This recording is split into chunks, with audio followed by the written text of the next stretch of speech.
Hello, Nexstar. My name is Nicole Krawcke, and welcome to this Good News Early webinar. Today's topic of discussion is how to hire the right integrator, aka a second in command. Our guests today are Bill Frommelt, Todd Johnson, and Steffan Busch. Bill has over 20 years of senior level and executive experience in small and mid-sized companies, including operations, finance, and integrator roles.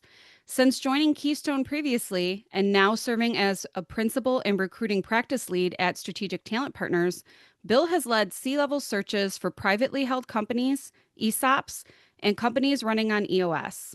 With a track record of building highly effective teams to take businesses to the next level, Bill's leadership experience spans both for-profit and not-for-profit environments. Bill is especially passionate about supporting entrepreneurial organizations, many of which are part of Nexstar Network, in identifying and hiring integrators and other key leaders who are aligned with their growth goals. Todd is a principal and recruiting practice lead at Strategic Talent Partners. In this role, he leads the internal recruiting team and drives the strategic development and execution of STP's core processes. He also fosters and maintains strong relationships with external clients and partners, including many in Nexstar Network, who are seeking guidance on scaling their businesses through the right leadership. His background in corporate HR, combined with over a decade of executive search experience, positions him well to support organizations running on EOS, especially when hiring for an integrator or other key positions. Strategic Talent Partners is passionate about matching great leaders with great companies. The firm believes that the best owners and CEOs identify opportunities, make strategic investments, and create jobs that contribute to the growth of our economy. Steffan's career in human resources and recruiting has spanned more than 14 years. He loves consulting with leaders on how best to position their companies so they can become employers of choice, which helps with the recruitment of the best and brightest job candidates in the industry. So before we dive into the discussion, don't forget to submit your questions via the Q&A feature for our panel to address after the presentation. So after all that was quite the long intro, but I thank you all for taking the time to join us today. We really do appreciate it. Thanks for having us, Nicole. So just to get us started, maybe Todd and Bill, you guys can address, share a little bit about Strategic Talent Partners and what you guys do there. Yeah, Strategic Talent Partners, we're an executive search firm out of the Minneapolis, St. Paul market.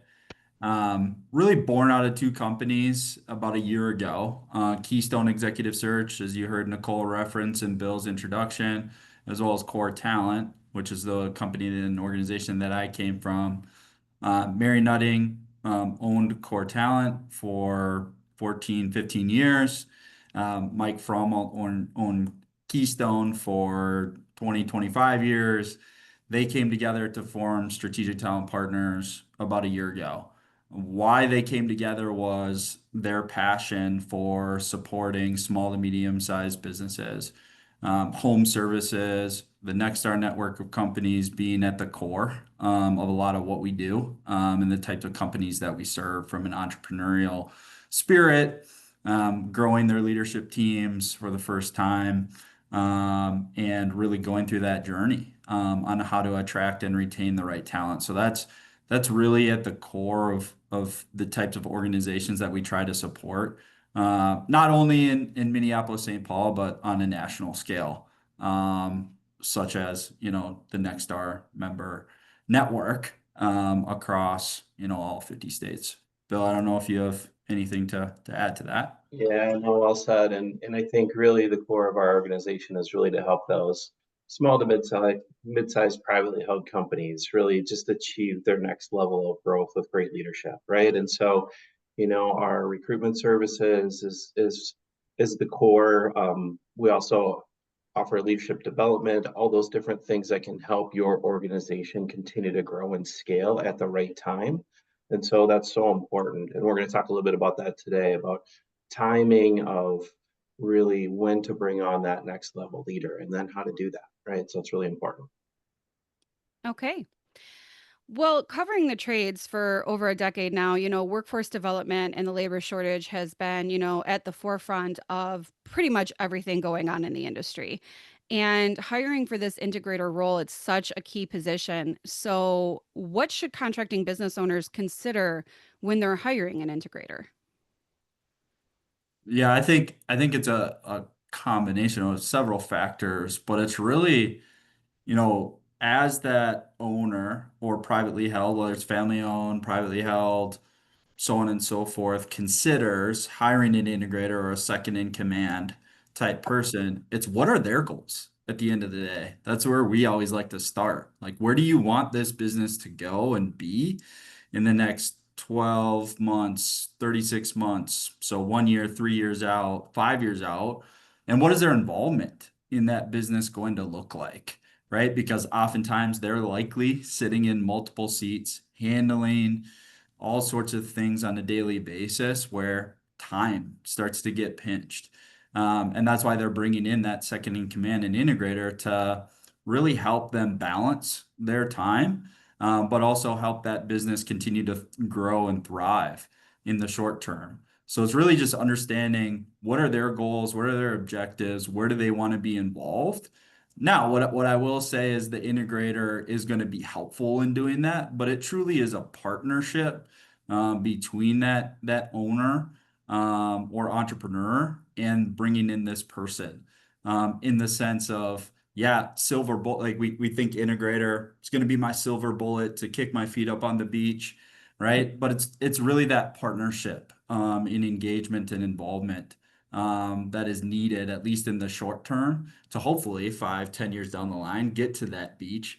But in the short term, there's really that partnership that needs to be created and those accountabilities that need to be set. Okay, And Bill, did you have anything to add?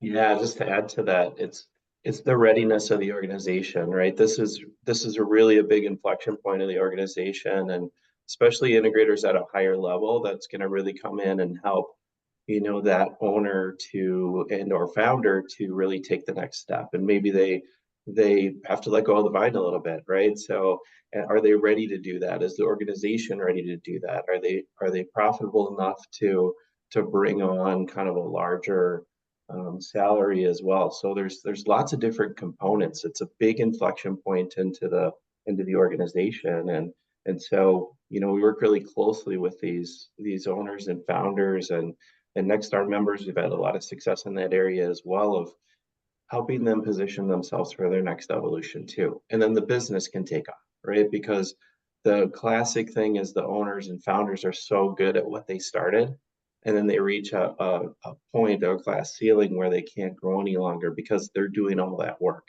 right? So how do we get that leadership team to really take that next step and position that visionary or founder to really do well in what they do well? And that is high level thinking, leading the organization, maybe taking that next step and into bigger things when they get pulled down to kind of operational duties every day.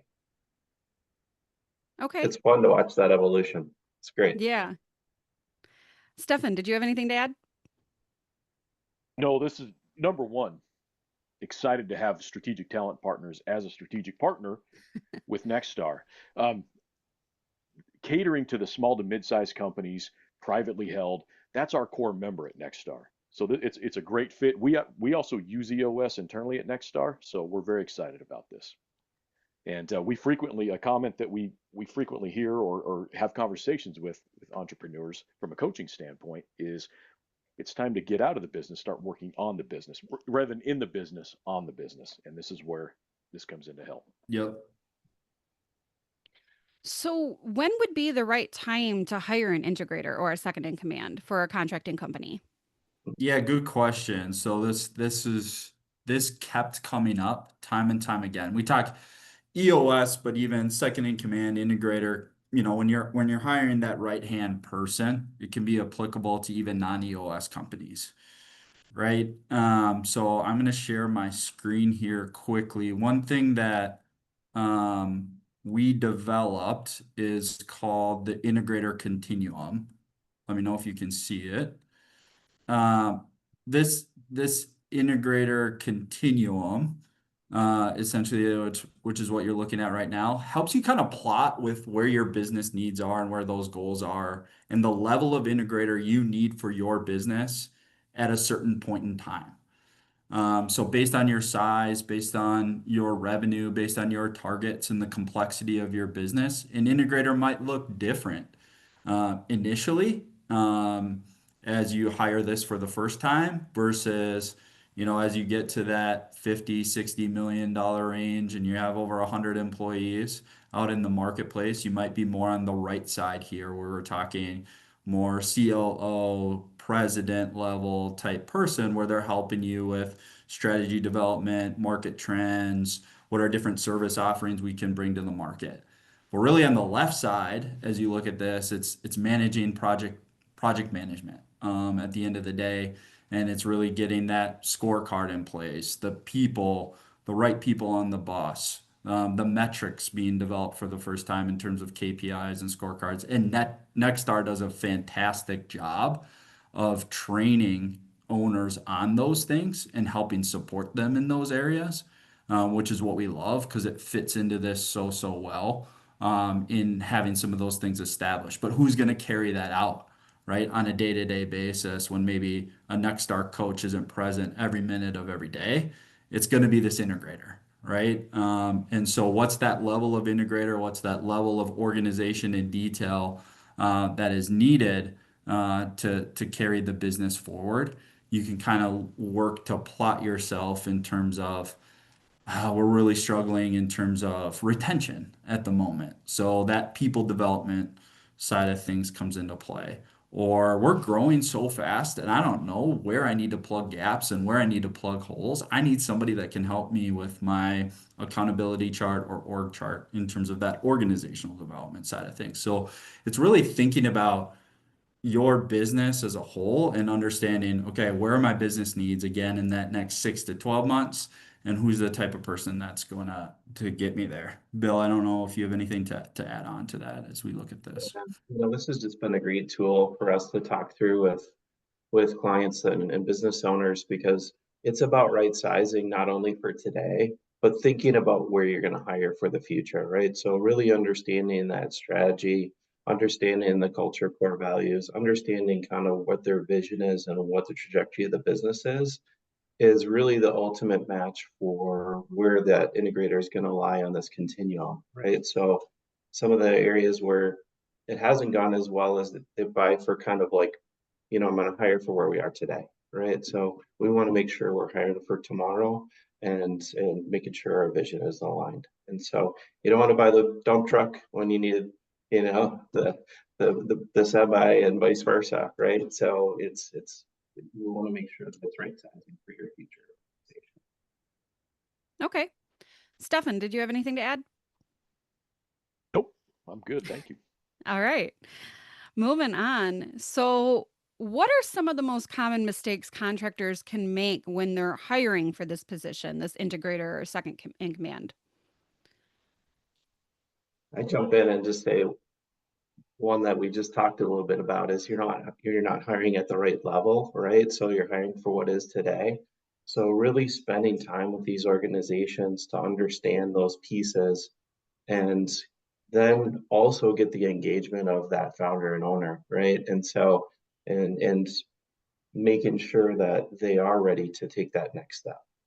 So what we experience a little bit is what we call founder syndrome, right? So they want it, they see it, but they can't let it go. And so that's one of the biggest things that we have to make sure that we're ready. We have to make sure that the organization's ready, that founder's ready, and that we hire at the right level so that everything can just take off for them.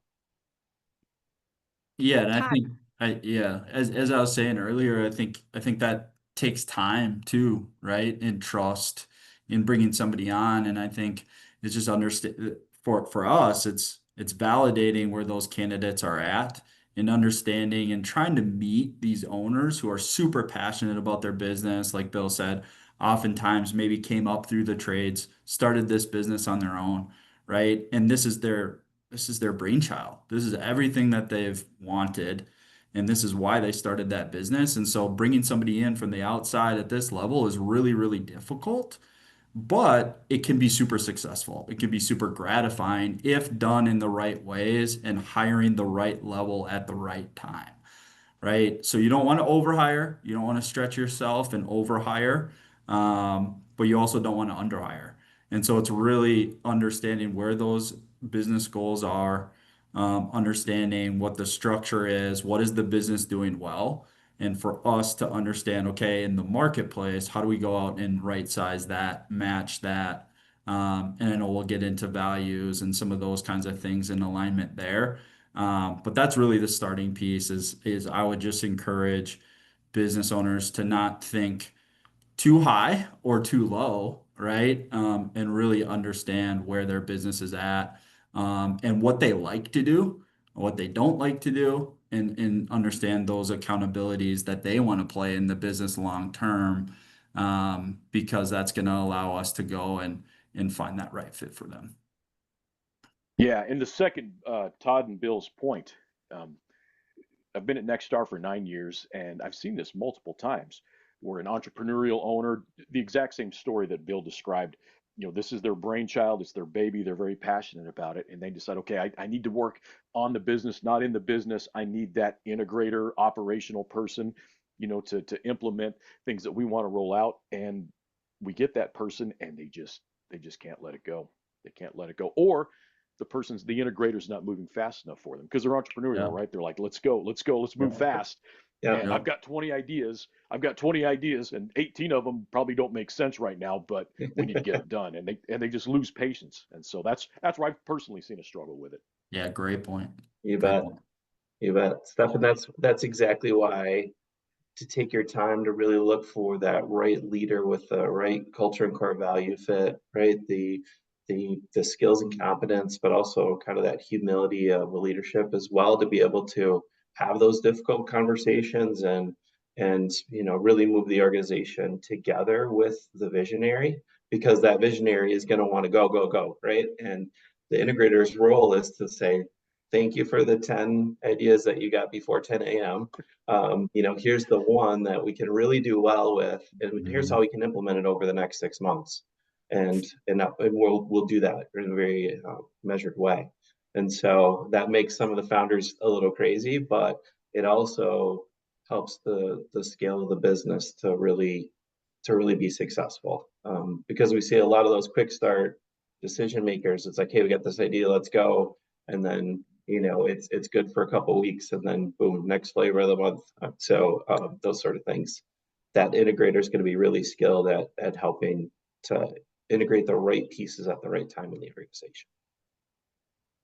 So, Bill, to your point about, finding the right person with the right skill set, what leadership qualities are essential for the second in command role, specifically in a home services business? Yeah, great question. We often use a model that's really universal across all businesses, and people are like, yeah, that kind of makes sense with every business, but this really is true for the integrators too. So culture and core values are going to be really important, right? So we want to understand the culture and core values of the organization and make sure that there's alignment there. If that's not there, then it's kind of a non-starter, right? The skills and competence of growing and scaling companies, in that kind of bringing the big three pieces together of sales, operations, and finance are obviously going to be very important. And then lastly, we call kind of the third piece of the pie, some really good leadership qualities, right? And so that's humble yet confident leader. Somebody who's a good communicator, good listener, and good people developer. But lastly, the biggest thing is that decision maker, right? So people that struggle don't have that decision making piece because they listen for a long time, right? And so we also need to have that balance of, hey, we got enough information, we've gotten good input, now let's go, right? And so that good piece of that balance is so important for the success of the integrator in these roles. Todd, did you have anything to add? Yeah, and I think beyond that, obviously that's Bill hit it right on the head there. It's leaning into their skill set and experience from their career to this point, right? So likely they've probably had some time in small to medium sized business in a higher level seat. And as it sits today, there's a lot of different ways you can position your resume to make it look really fancy. And we hit all our KPIs and we did all the right things in 2023, 2024. It's really understanding, did this person drive those initiatives? What did they do in terms of that decision making that Bill was talking about? And Stefan, you were just talking about this too, in terms of managing up, managing across the organization, and managing in delegating into those other leaders of the organization. Bill talked about finance, sales, and operations. So how does this person really become that facilitator, and how have they done that in the past? And they have to really show that level of experience. Again, it could be over a 3-year tenure, it could be over a 10-year tenure, all sorts of different ways in terms of how their resume lays out. But do they really fit where this particular organization is going? Yes or no? And we like to validate that, through the course of our process on our side. But that's, some of the things that certainly these business owners should look for as they have conversations with potential candidates. Yeah, great point. And, not an absolute, but a nice to have is someone that's been in that little bit bigger organization that can really help the company navigate the waters of growth, right? So there's going to be some change in scale, and they understand that, hey, once we hit 10 million, this is what we're going to look like. This is what it's going to be like when we get to 15 million. This is going to be really rough here, right? So we're kind of averting some of those challenges because they've been there and done that, and so that's really, really important as well. Stefan, did you have Absolutely. anything to add? Yeah. I can't emphasize enough the importance of being aligned with from a core value standpoint when you're making hiring decisions. It's something that we coach to, that we practice internally at Nexstar. We've got resources as well that can help you flesh out your core values if you don't have any yet. There are still some companies that don't have core values, and there are some that do, and some of the core values are a little, let's just say, cliche. Mm. Integrity, pride, things like that. And Mhm. it's great that you've gotten a start on that, but let's dig deeper. Everyone else has those same core values. So let's really Right. dig in and find Yeah. out what are your true core values, and we can help you with that. And so making a hiring decision obviously based off the knowledge, skills, and abilities, the background, like Bill spoke to, but then making sure that they align with those core values. And that kind of jumps into this next question about how do you assess a cultural fit when hiring for a leadership position like a second in command? Obviously, that's important for any role you're hiring for, but I feel like leadership, people leave jobs, like I hear all the time, because it's because of a manager. So how do you assess for that? How do you, accomplish, that right fit? Yeah, I think it's spending time with the not only the owner or whoever is sitting in that top box, CEO, owner, president, but also the entire leadership team. How are those values represented in the organization? To Stefan's point, how have they been developed? How are they living them? How are they breathing them? It's really an employment brand at that point, right? And so part of that employment brand is going to bring in the right integrator, the right talent, but it's also going to retain them over a period of time. And if they are living and breathing that, that's the message that that company really needs to be pushing out, right? To your point, Nicole, in terms of people are staying here. Why are people staying here? Right. And if we can represent that, or if they can represent that in the marketplace, they're going to have no problem attracting that right level of talent, whether it's the integrator or really truly any level inside the organization. If they're living and breathing those values are unique to them. They're going to be able to go out and get that talent. Now, how do we spend time with organizations on that? That's from that standpoint. It's not so much like Nexstar does a great job on the development of those values. We want to understand what those values are, right? How are they hiring to those values? Are they using those as qualifiers, disqualifiers? So then we can go out and do some, matchmaking on the flip side in terms of bringing the right candidates into the process.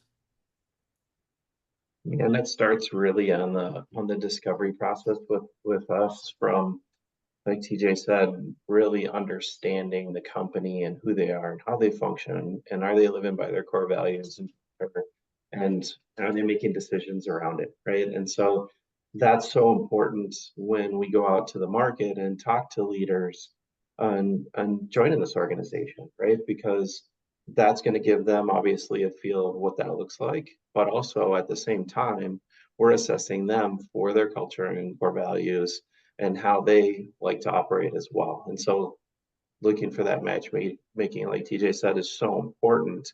And it's an alignment. It's not a score or it's every day, right? And so there's an art to that, and making sure that these folks see multiple people in the organization through an interview process and through an onboarding opportunity is so crucial to making sure everybody's in alignment on that, right? And so, our interview process, as yours and Stefan's as well, is very thorough in the aspect of, we're getting multiple people to look at these candidates and for fit. It's not about assessing skill as much. It's about fit with culture and core values. We can see kind of where they've been and what they've done on their resume and all of those things. But it's really as you get people together and how they function together and how they inspire their groups is where the magic happens. So Absolutely. We have a concept called, it's not a new concept, but one thing that we coach to is a concept called employer value proposition, or Mm. EVP. And we've got it broken down as a Venn diagram into three main components. And at the very top of the Venn diagram, we have leadership and culture. Leadership and culture. And we have it at the top for a reason, because as the great John Maxwell says, everything rises and falls with leadership, right? You set the tone. You're the founder of the company. You started this thing, right? So the leader, sets the foundation of a strong company culture.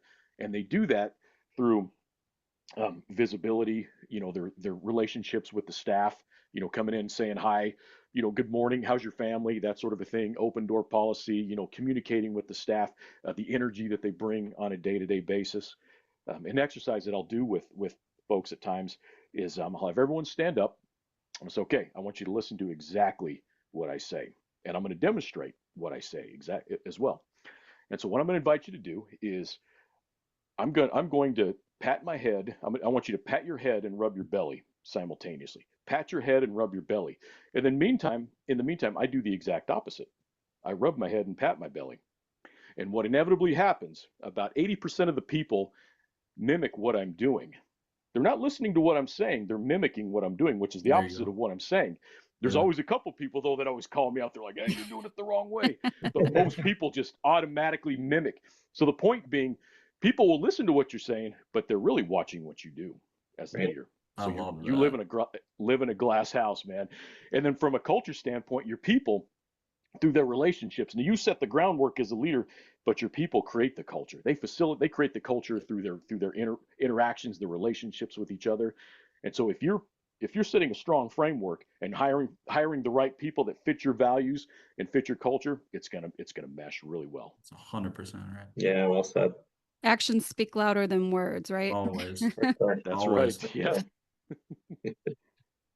So, when you're hiring for, this important leadership position, how can you ensure that the candidate can manage both the administrative and technical aspects of the role in, a home services business? Anyone want to TJ, start? want me to? It's up to you. I No, happy you want to. me, I Yeah, Stefan, oh, go go for ahead. it. No, go. So ensuring that they can handle the technical and administrative parts of the job, correct? Yes. Yeah. Okay. So years ago, I read an article. It was written by a psychologist, and he says, "I don't understand why companies interview people. I don't understand that."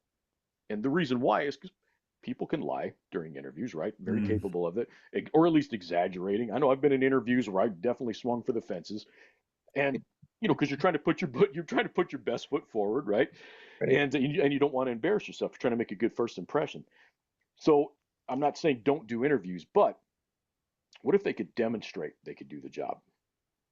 What if they could demonstrate they could do? So a lot of companies, we'll just from a frontline technician standpoint, they'll send technicians on ride-alongs, or they'll have Mhm. a piece of equipment in the warehouse. Okay, here's a broken piece of equipment, fix it. Proving that they can do the job. And there are things that you can do from even with a senior leader, skill administrative and technical standpoint that you could have them do as well, just to prove that they can do it. Yeah, I'll start there. I think that's great, Stefan. I think that's very well said. I think from that integrator level standpoint, it's really understanding those accountabilities.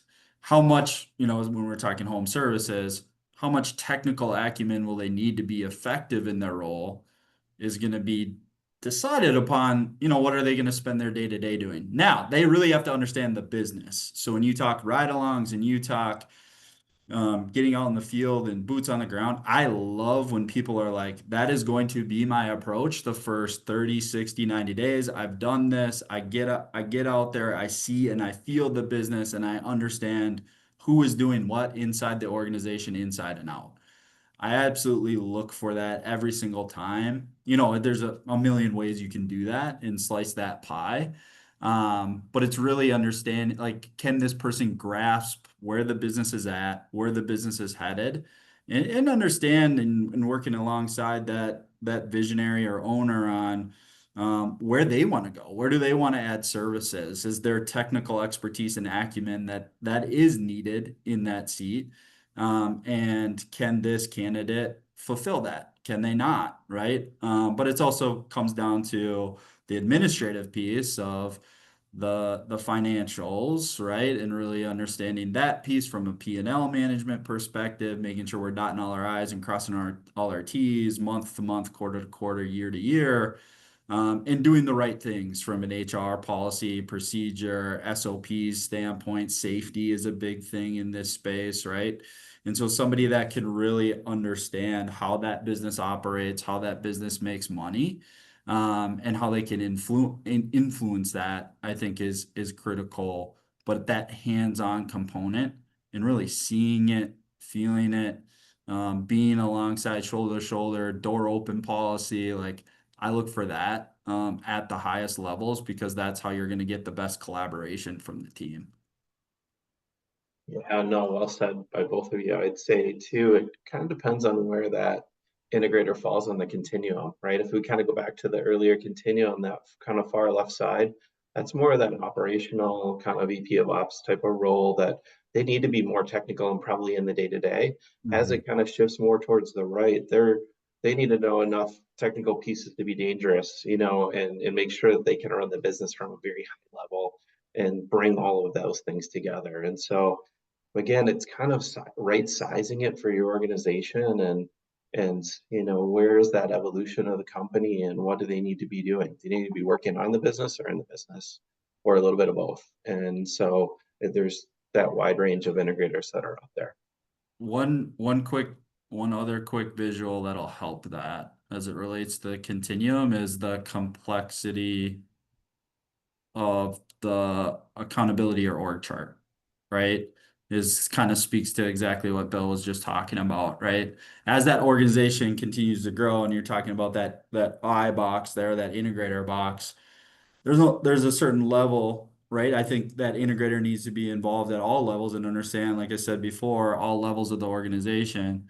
But there's a certain level where this person's going to be able to delegate some of those tasks and really have to trust their leaders and managers underneath them, certainly understand what they're doing and what they're accountable for.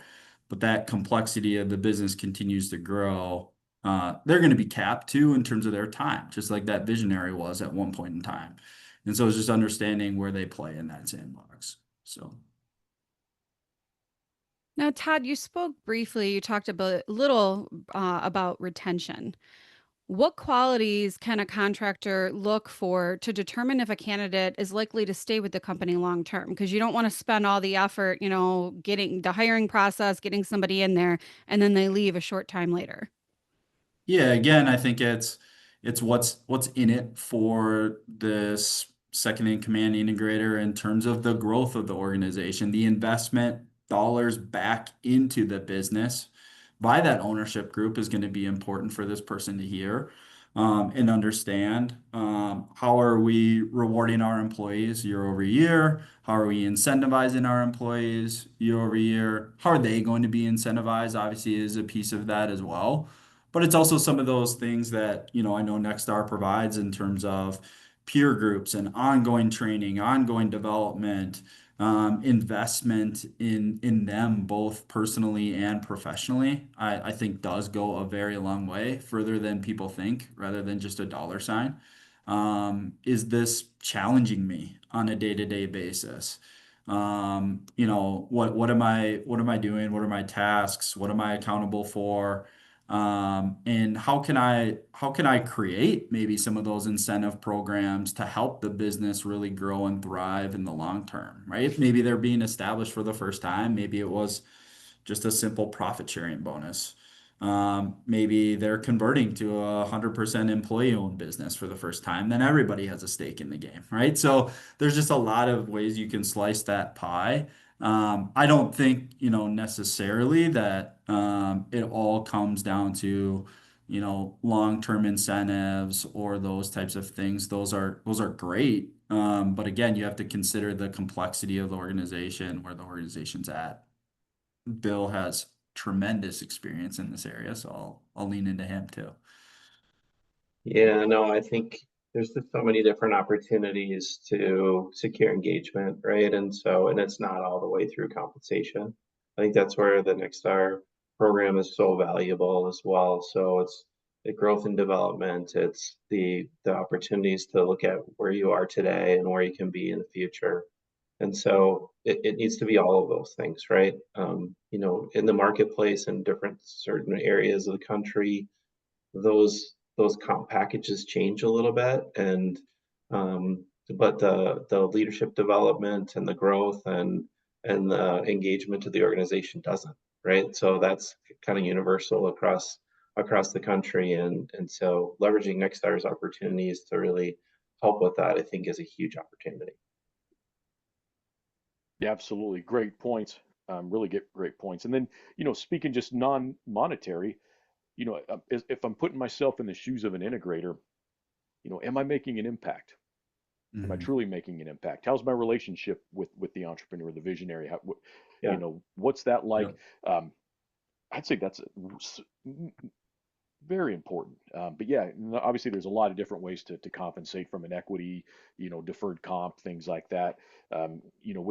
With the private equity that's come in quite a bit in this industry over the last few years, we've seen a lot of equity play. Mhm. So that's kind of become almost more of a standard now, where it used to be fairly rare, but Yep. it's definitely become more of a mainstream thing.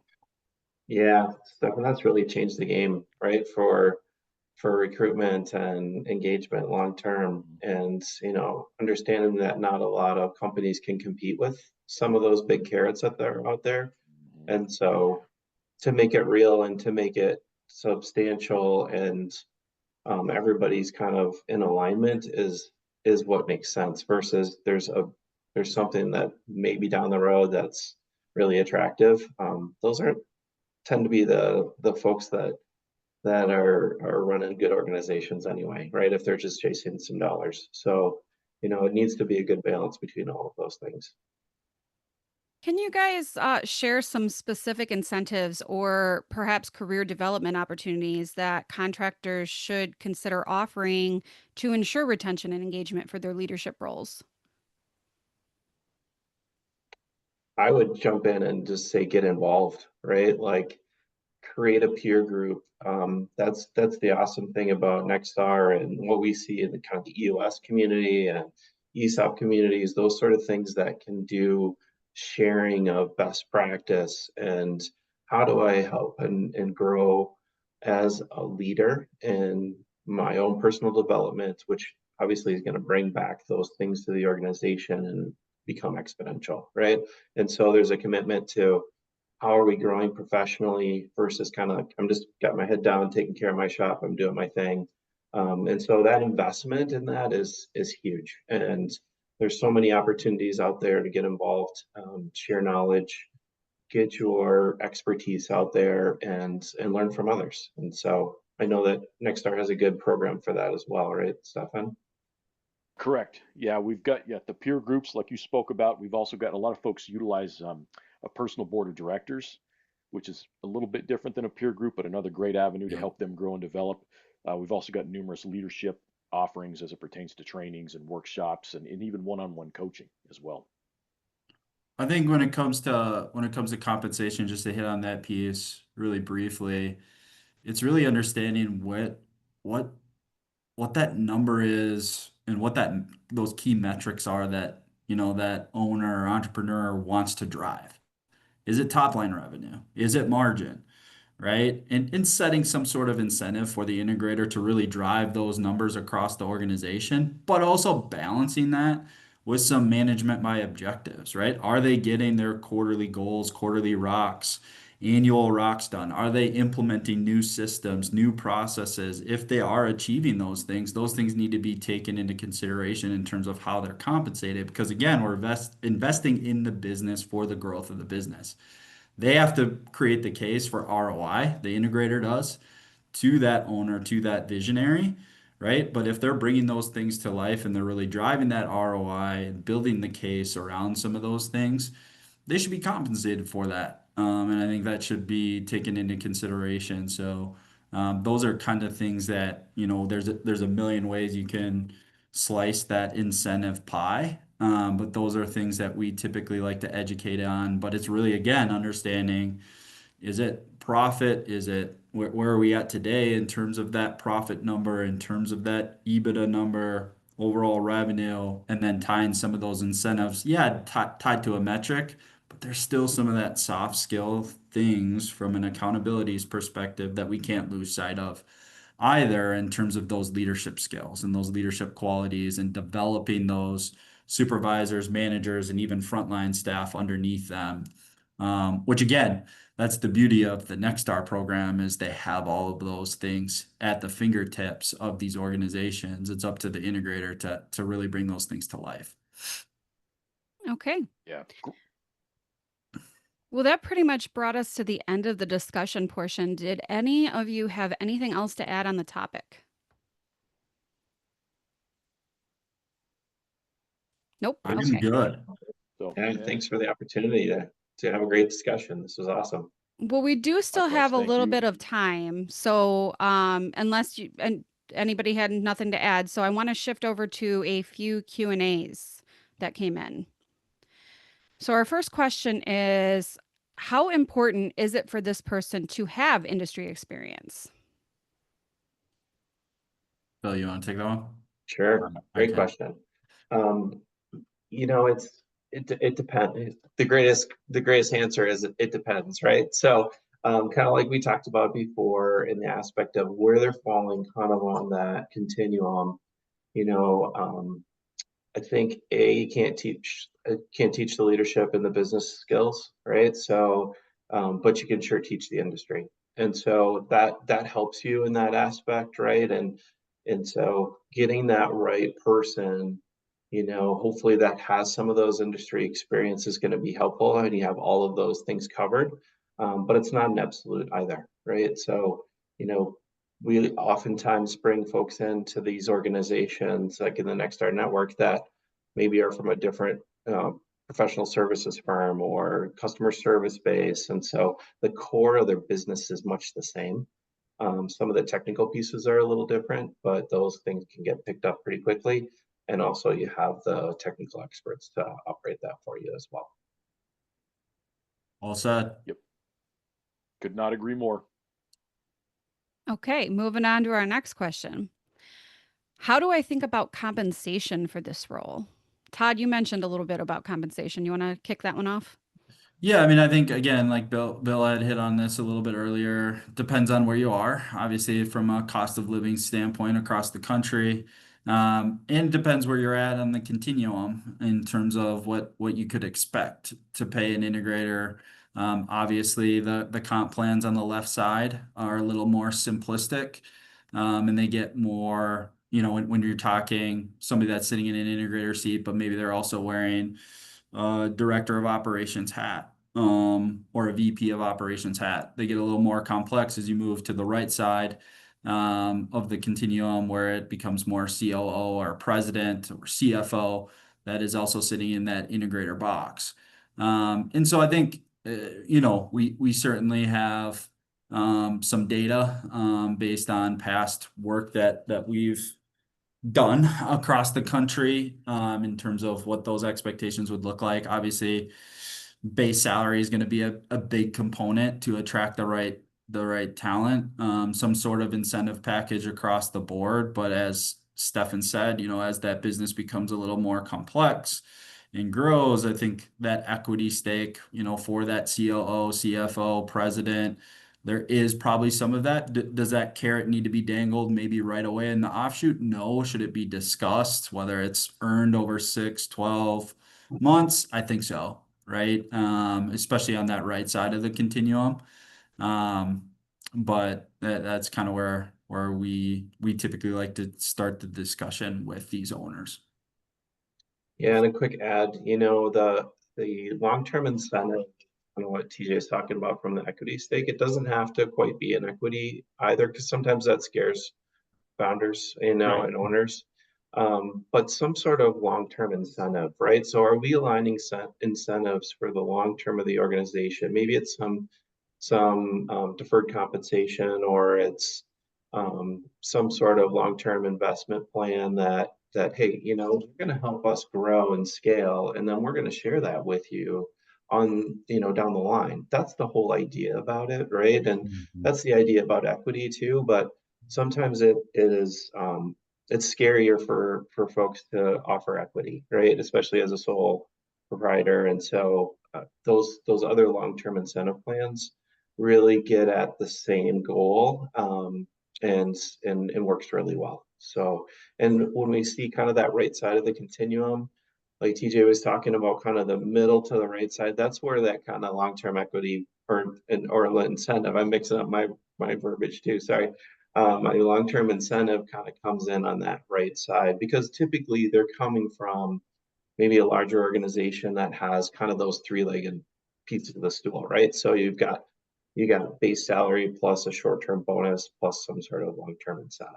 And Yeah. so to remain competitive and to bring somebody into your organization, to get them to move out of a good role that they're in now, that's kind of the package that you need. Steffan, did you have anything to add to that? The other thing I was thinking about was, could we also tie in some non-financial goals? I think Bill kind of referenced this earlier. Maybe it's hitting some quarterly rocks, or and obviously this is short-term incentive, quarterly rocks, or looking for the type of performance from the team in general, and they're hitting those numbers, that sort of a thing as well. Those things are super important, I think, in the onboarding phase, specifically to build into whatever that employment agreement might look like, Stefan, right? So making sure that we're in alignment in the first 6, 12, 18 months in terms of what are we hiring this person for, and what are we looking to help us achieve in bringing them on to the organization. You make a great point. I always love building management by objectives into some sort of engagement or offer, because I think those are things that are really going to help drive that business forward, and things that probably have been on the radar of a visionary owner, but they haven't been able to tackle, or maybe they don't even have the skill set to do so. And that's why they're bringing this person in to help them get there. So I think that's a fantastic point. That's something I always encourage.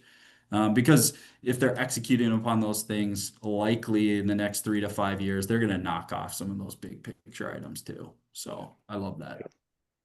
Yeah, and I didn't explain my short-term bonus plan well enough either, so thanks for bringing that up, because that's really what that is around, right? So you would have, mutually agreeable goals and those things that you're hitting through the year, then that spurs your short-term bonus. It's not just an automatic piece, right? So, those are usually stretch goals that drive that business forward, and again, that's kind of a self-funding piece as well. So it's not, when you look at your comp plan, it's like, I got my base plus the bonus. Well, wait, Mhm. but if we're already exceeding our goals, that's what funds the bonus, right? So Right. profitability of the organization is funding that bonus. It's not kind of a drag on your bottom line from the base perspective. competitive as well. Okay. Well, that is all our time for today. So thank you all for such a great discussion. Nexstar, thank you for listening. This webinar series is developed to help you optimize your purchasing power and build efficiencies within your business by leveraging Nexstar strategic partners. You can learn more about strategic talent partners and all of our strategic partners by visiting the Nexstar member website and clicking on the strategic partners tab. And you can always reach out to your Nexstar rebate coaches, Kelly Riley, Olivia Centers, and Kara Minch, to add any of our strategic partners to your team. We love highlighting our members' wins. If you have a success story to share, please reach out to the strategic partner team at strategicpartners@nexstarnetwork.com. Until next time, I hope everyone has a wonderful day.